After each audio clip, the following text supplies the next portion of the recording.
주님이 오늘 우리에게 주신 말씀은 사도행전 25장 6절부터 12절 말씀입니다.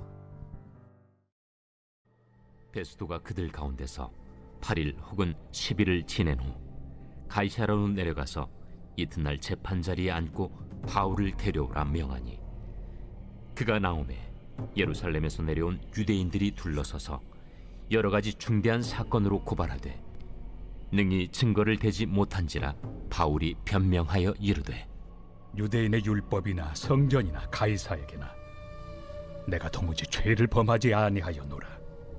베스도가 유대인의 마음을 얻고자 하여 바울더러 묻되, 내가 예루살렘에 올라가서 이 사건에 대하여 내 앞에서 신문을 받으려느냐? 내가 가이사의 재판자리 앞에 섰으니 마땅히 거기서 신문을 받을 것이다. 당신도 잘 아시는 바와 같이 내가 유대인들에게 불의를 행한 일이 없나이다.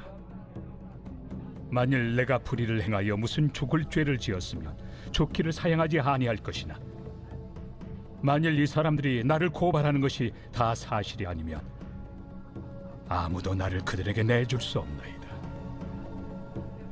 내가 가이사께 상소하노라. 베스도가 배석자들과 상의하고 이르되, 내가 가이사에게 상소하였으니 가이사에게 갈 것이라. 총독 벨릭스는 예루살렘에서 시간이 지난 후에 가이사랴에 돌아왔습니다. 총독 벨릭스는 가이사랴에 돌아온 이튿날 곧바로 바울에 대한 재판을 진행했습니다. 벨릭스는 예루살렘에서 만났고 가이사랴로 함께 내려온 유대인 사람들과 좋은 유대 관계를 가지고 싶었기 때문입니다. 유대인들은 법정에 서서 바울을 고발하며 날선말을 쏟아냈습니다. 그러나 정작 중요한 증거는 아무것도 되지 못하고 있었습니다. 바울은 자신의 무죄를 여전히 강조하며 벨릭스에게 스스로를 변호합니다. 벨릭스는 바울의 변호에도 불구하고 여전히 유대인들 편에서 바울을 설득합니다. 벨릭스는 바울에게 묻습니다. 예루살렘에 가서 재판을 받지 않겠는가?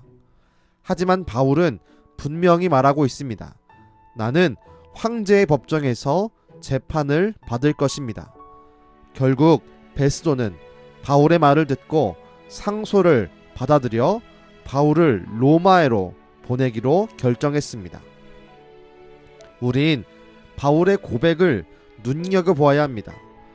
바울은 8절에서 스스로 변호하며 분명히 말합니다.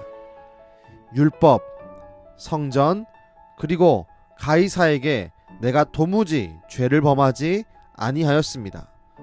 바울은 자신이 종교적으로도 사회적으로도 도덕적으로도 죄를 범하지 않았음을 담대하게 선언하는 것입니다. 물론 바울의 고백은 절대적이지 않습니다.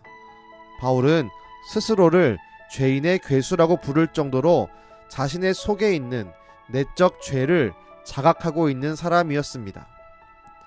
하지만 동시에 바울에게 가지고 있는 의로움은 오늘 말씀에서 발견하듯이 다른 사람에게 비해서 훨씬 더 고귀하고 성결했습니다. 우린 오늘 바울의 고백을 나는 죄가 없는 완전 무결한 사람입니다 라고 이해하면 안 됩니다. 우린 바울의 고백을 이렇게 들어야 합니다. 나는 주님처럼 완전한 태양은 아니지만 주님이 말씀하신 것처럼 빛과 소금의 삶을 살았습니다. 전 바울에게 있는 이와 같은 겸손함과 담대함이 우리 모두에게 있기를 바랍니다. 우린 하나님 앞에 모두가 죄인입니다. 그러나 우린 사람 앞에서는 죄를 짓지 않으므로 그들의 본이 되어야 하고 삶의 기준이 되어야 합니다. 내가 살아가고 있는 가정과 직장, 그리고 공동체에서 어떻게 하면 빛과 소금의 삶을 살아가며 본을 보일 수 있을지 생각해 봅시다. 그리고 믿음으로 그 삶을 실천해 나갑시다. 주님이 그런 우리를 지켜보시고 흡족해 하실 것을 분명히 믿습니다. 기도하겠습니다. 주님, 바울은 법정에서 자신의 무죄함을 분명히 말씀합니다. 그 모습은 얼마나 그가 평소의 삶 가운데 죄를 멀리하며 사람들 앞에, 사회 앞에 본을 보였는지, 빛과 소금의 삶을 살았는지를 볼 수 있는 담대한 고백입니다.